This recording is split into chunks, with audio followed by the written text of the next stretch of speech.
Hello everyone, I'm Matthew. I'm living and working in Manhattan, New York. I love walking through the streets because it's the most wonderful time for observation and free contemplation. It's great to have a chance to walk with you today. While we're walking, let's continue our journey to explore classic literary works with another giant of world literature. This time, I invite you to step into the world of eternal solitude and the beauty of human destiny. That work is 100 Years of Solitude by Gabriel Garcia Márquez. Imagine holding a book in your hands where the first page is already a prophecy of the final page. This is not just a story, but a curse told through literature, a spiral of fate. Everything begins with fear. José Arcadia Buendía and Ursula Guaron are cousins who marry. Ursula is haunted throughout her life by the belief that because they are blood relatives, their child will be born with a pig's tail, a symbol of degradation and punishment for the sin of incest. After a brawl, José Arcadio Buendía kills a man whom he believed had mocked their chastity.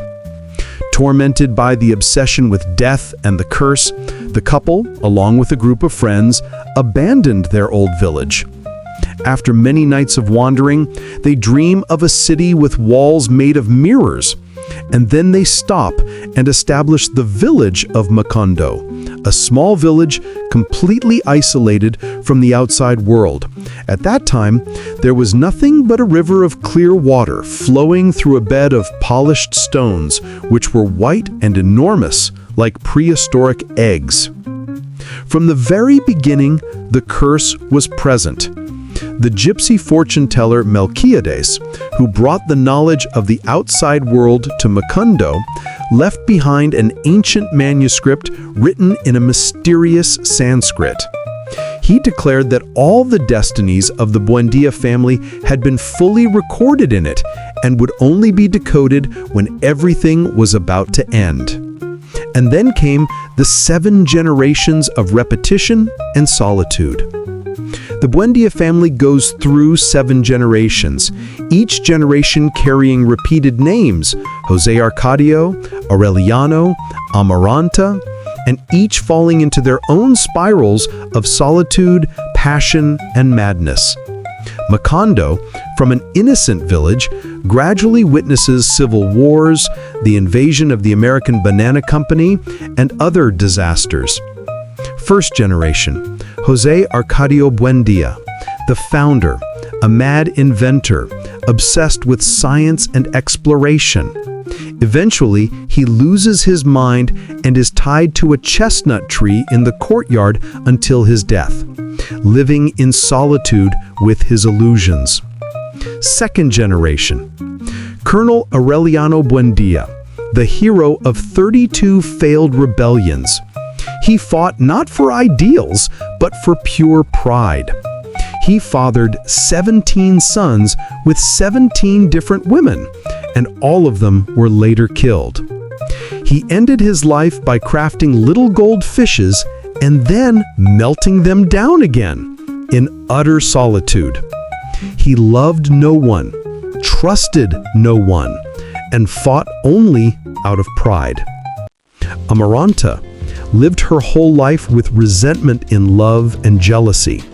She rejected all marriage proposals, lived in bitterness, wove her own shroud, and died in solitude. Subsequent generations, each generation had its own tragedies. Forbidden love, isolation, destructive passions. They were lonely in love, in power, in knowledge, and within the walls of their own large house.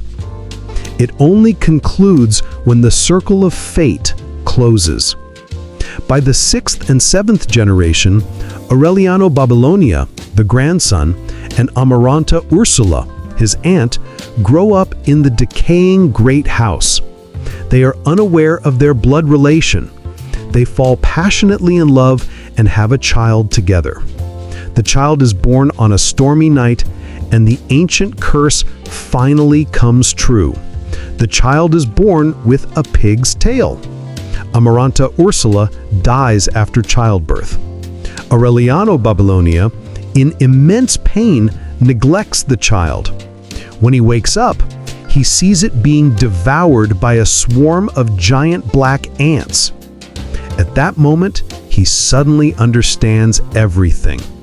He runs to the room holding Melchiodes's manuscript, which he had studied his entire life without comprehension.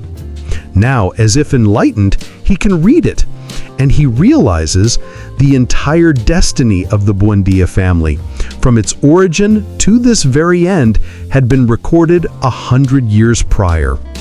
He wasn't reading about the past, but about his own present moment.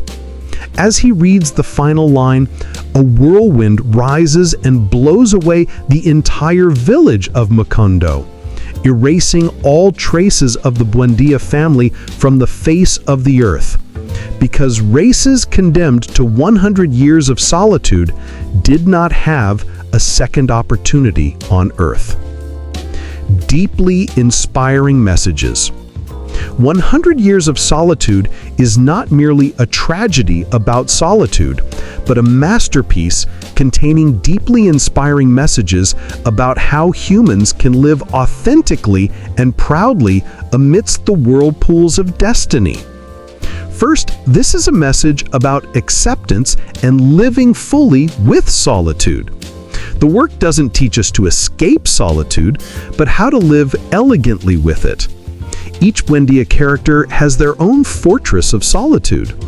José Arcadio Buendia with his inventions, Colonel Aureliano with his wars, Aureliano Babylonia with the manuscripts. They show us that solitude is not a failure, but can be a space for us to face ourselves, create, and find inner strength. In a noisy modern world, this is a precious reminder of the value of silence and self-understanding. The second message is about the will to break the cycle of fate. The entire story is a powerful warning about being trapped in the loops of family and personal history. The curse of the child with a pig's tail is a metaphor for the consequences of isolation, selfishness, and failing to confront root problems. The work urges us to become the Aureliano Babylonia of our own lives, to courageously decode the wounds, habits, and curses from the past to write a new script for the future. Liberation begins with awareness. The third message is about the power of memory and history. Macondo was wiped out not by the storm, but by oblivion. When no one remembered its history, it ceased to exist. This is a message with haunting power and high application. It reminds us, as individuals and communities, that preserving memory, listening to stories from the past, is an essential act to protect our identity and conscious existence. The fourth message is about love and community. Running through the tragedy of the Buendia family is the absence of a love large enough to connect and heal. They loved selfishly, obsessively, or avoidantly. The detail of the pig's tail reflects the degeneration that occurs when humans lose connection with the community. From the ashes of Macondo, Márquez sends a positive message. Open your heart, overcome all prejudices to love and connect. Genuine love is the only antidote to the curse of solitude. And finally, the message about true freedom. The moment Aureliano Babylonia finishes decoding the manuscript and knows his fate in advance is a moment of radical freedom. He does not run away. He accepts it with serenity. This teaches us that true freedom is not the ability to change everything, but freedom in attitude, the courage to face the truth no matter how harsh, and accept it with all the dignity of a human being. We are free when we choose our response to the scripts of life. 100 Years of Solitude ends, but it never truly closes. It continues to live in the reader like a prophecy, a warning, and above all, a comforting inspiration. It tells us that even when facing seemingly unstoppable curses and destinies, we can still live proactively, proudly, creatively, and full of love. The book is very thick. It took me 2 weeks to finish reading it, but it was worth it. You should read it too to feel the epic beauty of the work. And our walk for today ends here. Thank you for accompanying me to the end of this journey. I look forward to seeing you again in future strolls in New York with other great and interesting stories. Goodbye for now.